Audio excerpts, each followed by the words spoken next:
Çəkdi. Gəlin də. Gelirik də. Emeğe de çəkdik ha.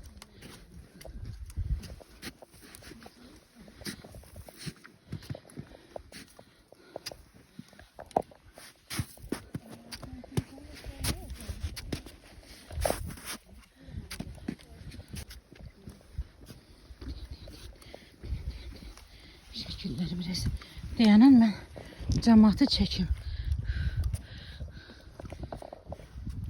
Keçin, keçin, keçin. Güzel.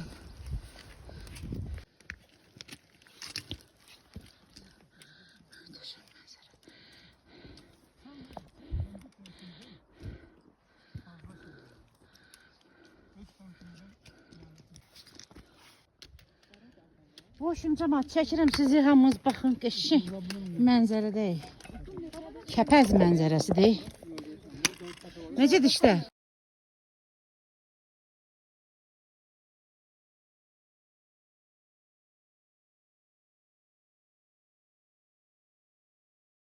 Говорят, что не каждое слово надо говорить. Hə. А я прям так в прямом эфире, да? Neyse biz gelmişik. Oy gün düşür buna. Koy aşkına.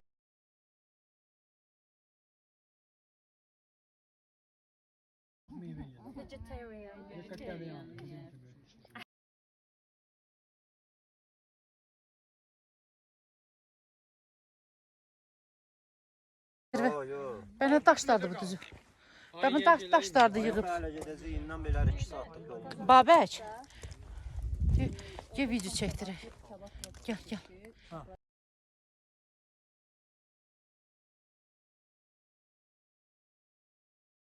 Ayıkmıyız. O belki de bilmeyecek çok. Neye göre?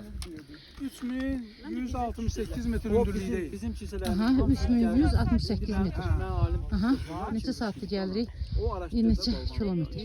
Saat 4 saatten yukarı. 4 saat yarım. İyi. 4 saat yarım. Kanser 4 saat yarım. Yoldayız. Sonra hansı Ben informasiya bizim bu orada var? tarihini araştırdım. Bizim Alban Olan budur. Alban yolu. Adı kodu nedir? Ölüm araştırdım. Bizdə necədir işlər? 168 metre hündürlüğündeyiz. Amma heç bilmirəm hansı sensiz. Gelip gel bende. Aşkıdan seçmək olmur. Baxım sənə O zoruna Səbinədir. Kaç şey orada tarih yarmayın. Nətərdir işlər? Uzanmısan? Yaxşıdır. Prosto çok yorgunum. Təş olsun. Yıxıl yat 5 dəqiqə. Nətər deyildim işlər? Salam söyle. Ha, salam. Çox sağ ol. Telefon tutur. Onda zəng